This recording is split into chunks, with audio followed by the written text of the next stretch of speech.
is a jaw relation in complete dentures. So, as you all know, jaw relation or maxillomandibular relationship is any spatial relationship of maxilla to the mandible. And there are three types of jaw relations, as you all know. One is orientation jaw relation, vertical jaw relation, and horizontal jaw relation. Now, out of these three jaw relations, vertical and horizontal jaw relations, they are maxillomandibular relations, actually maxillomandibular relations, but the orientation relation is actually the relation of maxilla or the mandible to the cranium. So we orient the maxilla to the base of the cranium or the TMJ or the hinge axis, and it is going to help us in some other way, because in UG actually we don't cover this orientation jaw relation, but to begin with I will just talk a little bit about orientation jaw relation, and we come straight to the jaw relation, what you do in the clinics at the undergraduate level. So orientation relation is recorded with help of this instrument called as phase bow, and this phase bow will orient the maxilla or the mandible to the hinge axis or the TMJ. So when you orient this maxilla or the mandible to the TMJ, what you achieve? The first thing is when you orient the maxilla in 3 dimensions in the space and transfer it to the articulator, and the technician is going to fabricate the prosthesis on this, he is going to have a clear idea about the orientation of the jaw in the space. So he is going to have the same frame of reference as looking at the actual patient as and when he is looking at the articulator. So this is very important from the fabrication of prosthesis point of view. Other thing which is more important in orientation relation is it is going to record the hinge axis. So when you record a hinge axis, you are going to record the rotational moment of the mandible. As you all know, the mandible rotates around an axis which passes through the center of the condyles, that is called as hinge axis. So when you record this hinge axis, and then your articulator can open and close in the same relation as the patient, and you will have less discrepancies in the occlusion when you fabricate a prosthesis. So this is in a nutshell about the orientation relation you should know about. So in the exam, maybe on the Viva, you will be asked about what is orientation relation, what instrument is used for it, maybe the parts of the phase bow, and what is the significance of recording the orientation relation. Now, going to the practical part of this, and the exam you're going to do is you're going to record the vertical and the centric jaw relation. So first thing, as you know the distribution of marks, as Dr. Amit has told, there are certain marks which are allocated for the cast record basis on the occlusal rims which you prepare. So there are 15 marks allocated to record basis on the occlusal rims. So it is very important that you make the final cast very nicely and present it to the examiner. So when the examiner will see this cast which is nicely made, the wax rims and the record basis, he will have a very good impression about you, and that is very important. The first impression is always very important. So if you see this cast which is shown on the picture, the cast, if you see there is a land of the cast all over nicely, 2 to 3 millimeter land of the cast is there, and because of this land of the cast you can make out the depth as well as the width of the sulcus. So all the hard work which you have done in the bottom molding to record the width and the depth of the sulcus is preserved because of this land with the cast which is there. So it is nicely trimmed all over, and it has got certain thickness at the base, and if you see it should be at least 1.5 centimeters. Don't make it too thin, the base, otherwise there is a chance that it will break. So your cast should look like this, very nice, very nicely prepared, fabricated, and this is possible when you follow a good pouring of the cast, good technique to pour the cast. As you all know, the boxing in technique will give a very nice cast to you with a good land of the cast all over, and the sulcus can be easily noticeable on that. So follow this technique, do it properly, the boxing in technique, and get a good cast for the final examination. So this is the final cast of the maxillary. So what you do with the final cast is, very important thing is you have to block the undercuts. You have to do something before actually you make the record based on this, and blocking the undercuts is very important. If you don't block the undercuts, you're going to damage your cast when you're going to retrieve your record base after the material is set. So it is very important that you block the undercuts there may be certain areas which are very thin on the crest of the ridges. You need to protect them with the layer of wax, and then you go ahead with the record-based fabrication. So always remember this step.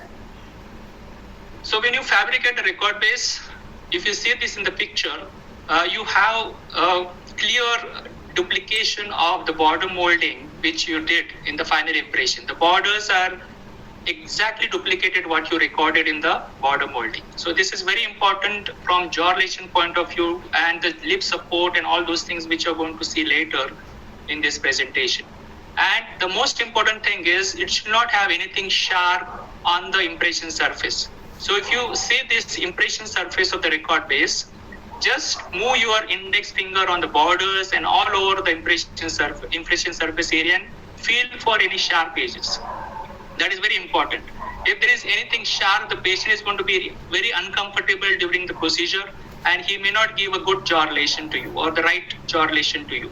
So it is very important that you have to judge or inspect the impression surface of the record base for anything sharp which can hurt the patient when you insert in the patient's mouth. So the border should be smooth and round. There should be no sharp edges or elevated things on the impression surface. So this is very important. And then you make the wax trim over it. So the wax trim, the contours of the wax trim is very important from the point of view of lip support and having the teeth positioned later on in the right place. So if you see this contour of the wax rim, and if you see the thickness of the wax rim, anteriorly it should be around 5 to 6 millimeters, posteriorly it should be around 8 millimeters for the maxilla and the mandible. And if you see the labial surface of this wax rim, it should be starting from this border down, and it should have some proclination. So this is going to provide a good labial support, lip support to the patient. And if you see from this front view, if you see the buccal contour of the wax rims, it should be converging like this. It should be converging. It should not be diverging away. It should be converging towards.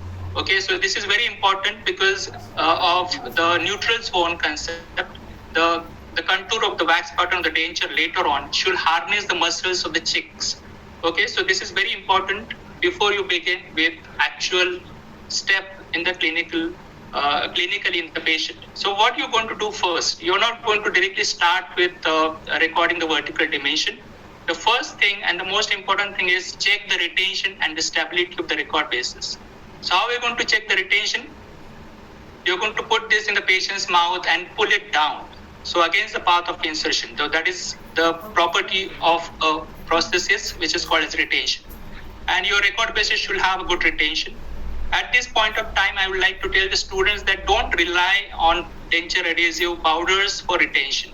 It should be an adjunct to a good peripheral seal. So your peripheral seal is the most important thing for retention in your dentures.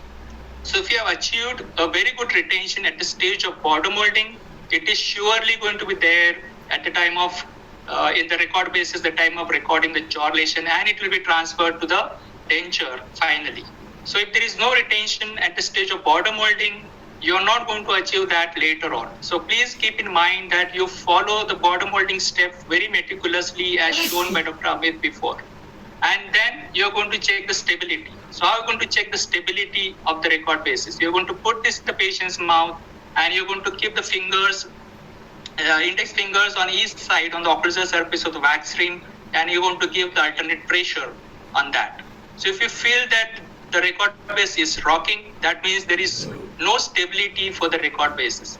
And if your record bases are not stable, you should not go ahead with recording the jaw relation, because that is not going to give you the correct jaw relation.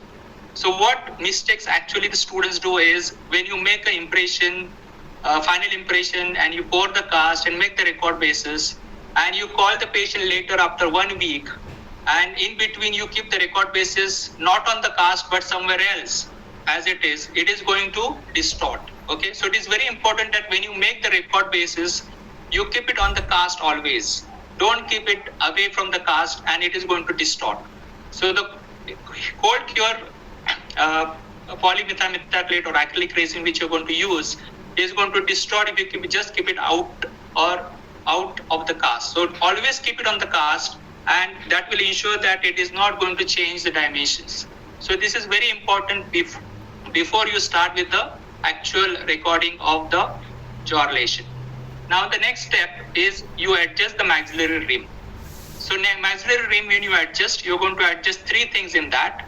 The first thing is lip support. The second is visibility.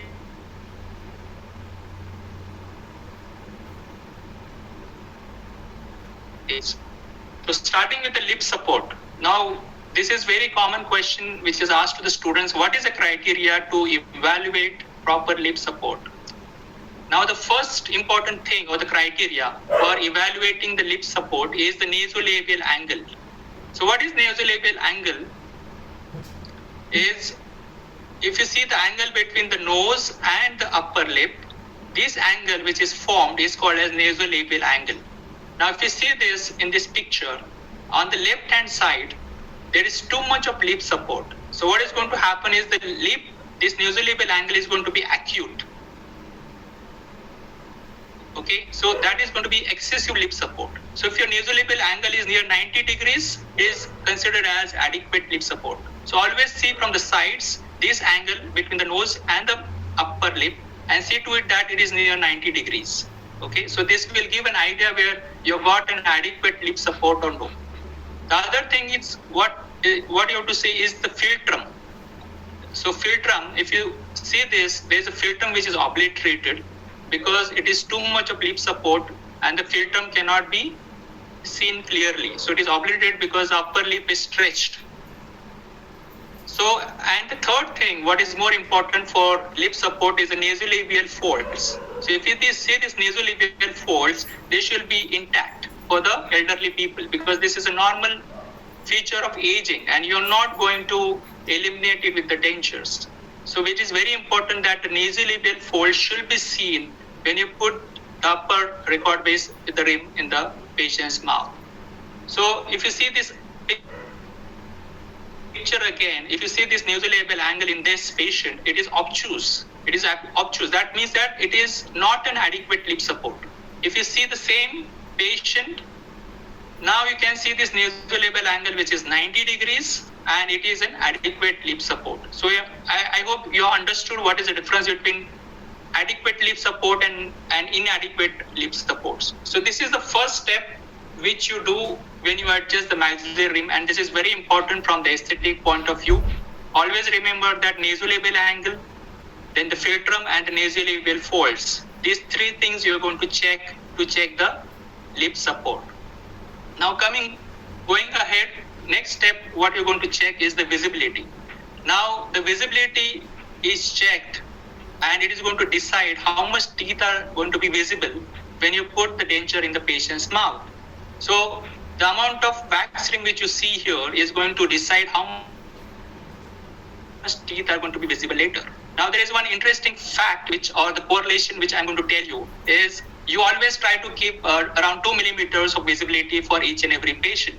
But that may not be true for each and every patient because there are certain variations which affect the visibility.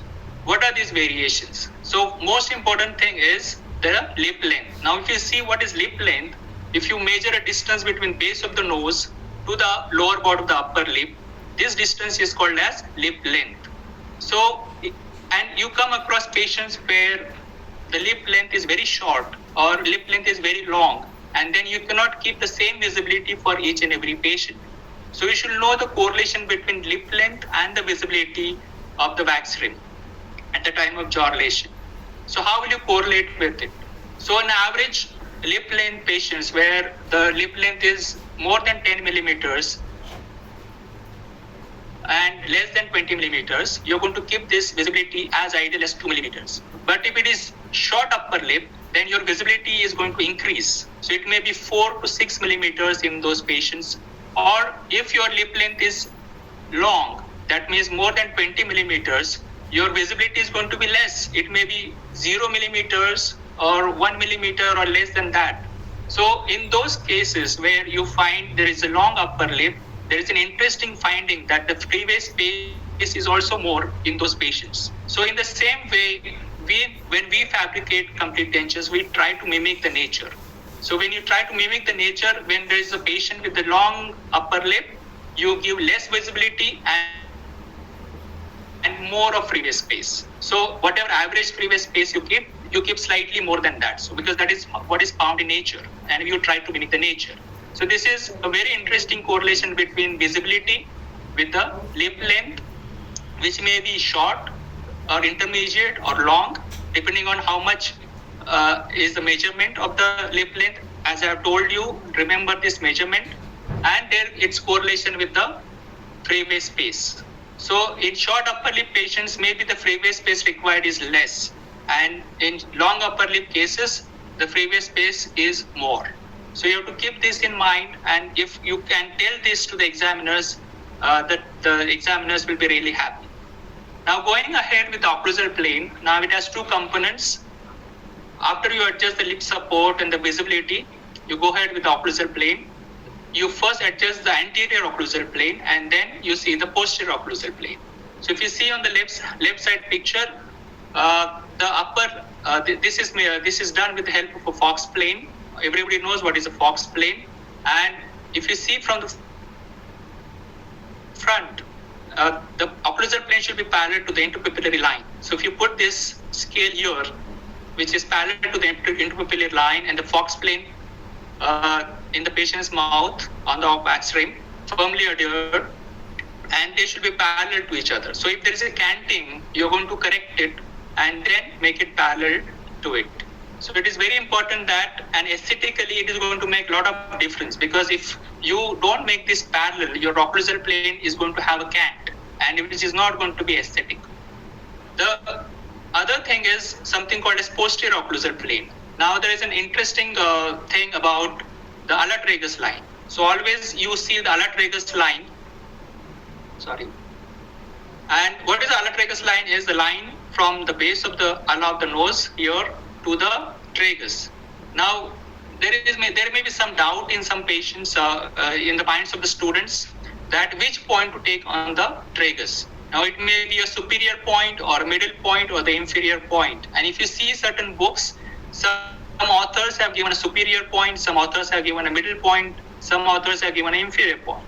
So which point to take?